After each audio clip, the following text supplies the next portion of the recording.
கோலிவுட்டுடைய ஜாம்பவான் இசைஞானி இளையராஜாவுடைய இசையை கேட்க எக்கச்சக்கமான ரசிகர்கள் இருக்காங்க. அவர் இசையமைத்தால் மட்டுமே போதும் படம் ஹிட் அப்படின்ற நிலையும் இருந்தது. கதையை கூட கேட்காமல் இவர் இசைக்காகவே படங்களை ரசிக்கவே பல திரையரங்குகளுமே நிறைந்திருந்தது. அப்படிப்பட்ட இளையராஜாவுடைய வாழ்க்கையை படமாக்க முடிவெடுத்திருக்காங்களாம். இந்த படத்தை அருண் மாதேஸ்வரன் டைரக்ஷன் பண்ணிருக்காரு. படத்துடைய திரைக்கதையை கமலஹாசன் எழுத இருப்பதாக தகவல் எல்லாம் வெளியாச்சு. மேலும் இந்த படத்துல இளையராஜாவாக தனுஷ் அவர்கள் நடிக்க இருப்பதாகவும் அறிவிக்கப்பட்டிருக்கு. முக்கிய கதாபாத்திரங்கள் பேச்சுவார்த்தை நடந்துட்டு இருக்காம். படத்திற்கான முதற்கட்ட பணிகளுமே ஸ்டார்ட் பண்ணிட்டாங்க அப்படின்னு சொல்லப்பட்ட நிலையில யாரெல்லாம் நடிப்பாங்க, எந்தெந்த பிரபலங்கள் ஒப்பந்தம் செய்யப்படுவாங்க அப்படின்னு ரசிகர்களுமே எதிர்பார்த்துட்டு இருக்காங்க. ஆனா இதுல முக்கிய கேள்வியே இளையராஜா படத்துடைய இசையமைப்பாளர் யாராக இருக்கும் அப்படின்றதுதான். தற்போதைய தகவலின்படி தமிழ் சினிமாவில முதல் முறையாக இளையராஜா பயோபிக்ல இசையமைப்பாளரே கிடையாது. இளையராஜா இயக்கிய உண்மையான பாடல்களையும் பின்னணி இசைகளையுமே இந்த படத்திற்கு பயன்படுத்திருப்பதாக தெரிவிச்சிருக்காங்க.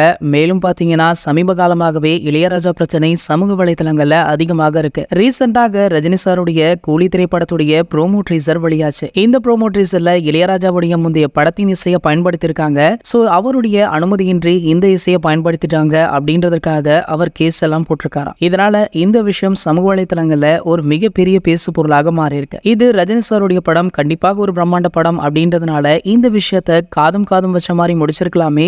இளையராஜா பொதுவெளியில இவ்வளவு பெரிய பிரச்சனை கிளப்புறார் அப்படின்ற மாதிரி பலருமே கேள்விகளை எழுப்பிட்டு இருந்தாங்க. சோ தற்போது வரைக்குமே இந்த பிரச்சனை ஓய்ந்த பாடல்ல, மேலும் இளையராஜா அவர்களுமே விட்டு கொடுத்த பாடல்ல அப்படின்ற மாதிரி தான் நிலை தற்போது வரைக்குமே நிலவிட்டிருக்கு. இது போன்ற சினிமா செய்திகளை பத்தி நீங்க உடனே தெரிஞ்சுக்க நம்மளுடைய ட்ரெண்ட் செட்டர் அப்படின்ற நம்ம சேனலை சப்ஸ்கிரைப் பண்ணிக்கோங்க. மேலும் பக்கத்துல உள்ள பெல் ஐகானை கிளிக் பண்ணிட்டீங்கன்னா நீங்க நம்ம வீடியோவை மிஸ் பண்ணாம பார்க்கலாம்.